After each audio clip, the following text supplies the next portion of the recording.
그래서 첫 번째 커리어넷에서 이렇게 공부를 합니다. 자, 그리고서 이제 우리 친구가 만약에 원자력 연구원이라는 키워드가 좋아졌어요. 자, 사이트에서 어디로 들어가냐면 워크넷에 들어갑니다.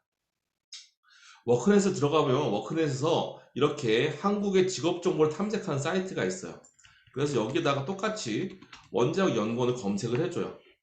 그러면 직업 정보 찾기에 원자력 공학 기술자가 나오네요. 보이시죠? 그러면은 원자력 공학 기술자를 클릭을 해주세요. 자, 뭔가 조금 더 디테일하고 정교한 게 보이시죠? 우리가 지금 여기서 뭐 한다고 했어요? 적성과 직업은 커리어에서 탐색을 계속 하는 거고요. 우리 친구가 한 3, 4개월 정도 안 바뀐다 라고 하면 이제 학생부에 우리 친구에 이런 키워드가 있나 쓱 봐주시면서, 또 반대로는 학생부에 이런 걸 좀 채워줘야 되겠네를 할 때 이걸 보시는 겁니다. 어떤 걸 봐요? 우리 친구의 성격이 분석적, 혁신, 안내, 성취 등이 어울린대요. 우리 학생부 종합전형의 4요소 중에 뭐 있죠? 인성. 우리 친구의 성향이 어떤지. 착해요, 인사잘해요, 이런 인성 말고요. 우리 친구들이 어떠한 성격과 성향을 갖고 있어요. 특히 다른 사람들과 함께 일을 할 때, 이런 뜻입니다. 자, 이런 것들을 잘 하면 진로에 맞는 인성을 갖고 있는 거겠네요. 그렇죠? 자, 두 번째로요. 어떤 것에 흥미 있어야 돼요 말고 위에 어떤 지식이 있어야 되죠? 우리 친구 도대체 그 진로를 가려면 어떤 걸 공부해야 되죠? 여기 있네요. 어떻게 얘기해야 돼요? 우리 친구들한테 너 그 진로 하려면 이런 공부 열심히 해야 된대 라고 해주시면 되겠죠. 그쵸? 진로의 목표, 공부의 목표를 잡아주는 겁니다. 그리고 반대로 학생부에는 여기에 관련된 과목을 잘 할 수 있도록 애들을 공부 가르쳐 줘야 되겠네요. 그런데 우리 친구도 이거를 잘해야 이 꿈을 이룰 수 있다는 동기가 생기겠네요.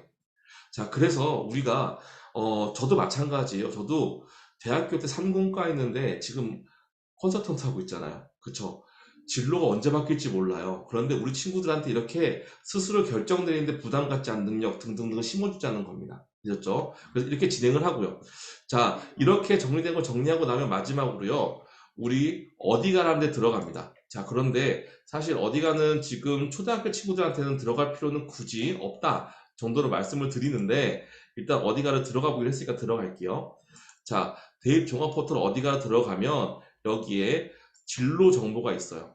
그래서 여기에 그냥 원자력이라고 검색을 합니다. 예를 들어서. 자, 그러면 여기서 똑같이 여기 원자력 공학 기술자라는 게 있어요. 클릭해서 들어가면 아까랑 똑같은 내용들이 나오네요. 그리고 뒤에 것도 나와요. 자, 그러면 이제 학과 정보에 업데이트 다행히 됐네요.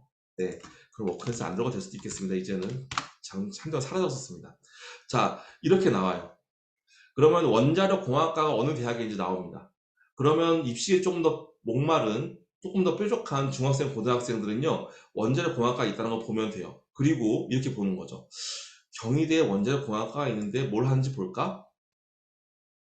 자, 교육 목표가 뭐고, 교육 과정이 뭐고, 어떤 공부를 해야 되고, 실제로 공부를 할 때 무엇을 보는지까지 나와 있어요. 되셨죠? 자, 이게 바로 무엇을 하는 과정이냐면 우리 친구의 적성과 진로를 탐색하는 거, 커리어넷에서. 그 다음에 어떠한 학습 키워드가 학생부에 있으면 유리하고 반대로 뭘 채워야 되는지 알아보는 거, 워크넷에서. 마지막으로 진학 목표를 탐색하는 거, 어디에서 어디가에서를 알아보는 겁니다. 네, 좀 도움이 되셨나요? 어, 성적표를 내려놓고 보듯이 이 데이터를 내려놓고 보는 것과 안 내려보는 것은 우리 친구들하고 소통하는데 엄청난 큰 차이가 있을 거예요. 아마 우리 친구도 얼굴 빨개지면서 웃으면서 얘기를 하기 시작할 겁니다. 그럼 어머니께서 이놈 봐라 이런 얘기도 하네? 이런 얘기 하시기 시작할 거예요. 자, 다시 한번 말씀드리면 그래서 결론적으로 커리어넷 여기 순서대로 들어가는데 이런 것들을 알 수 있다. 여기 사이트 들어가셔도 되신다. 다시 한번 말씀을 드릴게요. 자, 그래서 두 번째로 말씀드리면 직업 선택의 깊이에 신경 쓰지 말아라 말씀을 드렸고요. 뭐냐면 우리 친구들이 무슨 걸 결정하든지 우리 부모님께서 독하게 말씀하시면 안 돼요. 그건 안 돼. 야, 그게 말이 되냐?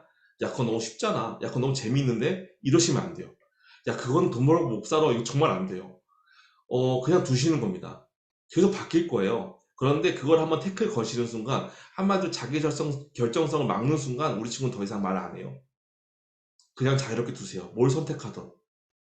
그냥 우리 친구가 스스로 진로에 대해서 고민하게 만들어주시면 됩니다. 언제? 초등학교 때 편하게 하세요. 자, 그리고 바뀌면 되는데 기간 늘려가는 거죠. 이게 초등학교 때는 한 달에 한 번, 두 달에 한 번, 세 달에 한 번, 여섯 달에 한 번 넘어가고요. 중학교 때는 6개월에 한 번, 1년에 한 번 넘어가고요. 고등학교 때는 한 번 정도 바뀌거나 안 바뀌거나 이렇게 되면요. 저 세 가지 중에 두 가지는 그대로 묶여 있을 거기 때문에 어떻게든 학생부로 증명이 가능해요. 진로에 대한 성장이. 그런데 여기 갔다 여기 갔다 여기 갔다 여기 갔다 또는 전혀 아무것도 보이지 않으면 우리 친구가 진로에 대해 성숙했다고 판단할 수가 없죠. 네. 자, 마지막으로 설명드릴 부분은 이 부분입니다. 우리 친구가 그렇다고 해도 결과적으로 단기적인 목표도 필요해요. 단기적인 목표도.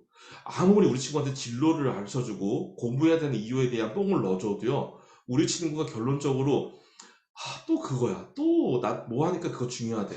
이럴 거란 말이죠. 그래서 단기적인 목표도 줘야 돼요. 그래서 제가 추천하는 것들은 영재교육원, 내신 말고 학교에서 하는 무슨 대회, 그 다음에 경시대회 이런 겁니다.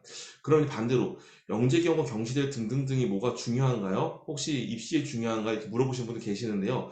그렇기도 해요. 그런데 우리 친구들한테는 우리 친구의 적성, 우리 친구의 흥미가 과연 도전 가능한 만한 것이고 정말 재미있는 것이고 내가 정말 잘하는 것인지를 비교할 필요가 있어요. 특히 영재교육 같은 경우엔 어떤 것까지 도움이 되냐면 내 진로의 경쟁력이 무엇인지까지도 어느 정도 판단이 돼요. 그렇기 때문에 이렇게 공부를 해 나가면서 영재학교, 교육청 등등등 공부하는 게 대입을 준비하는 데 나름대로 도움이 될 수도 있을 겁니다. 네, 제가 오늘 이야기 들은 부분은 여기까지고요.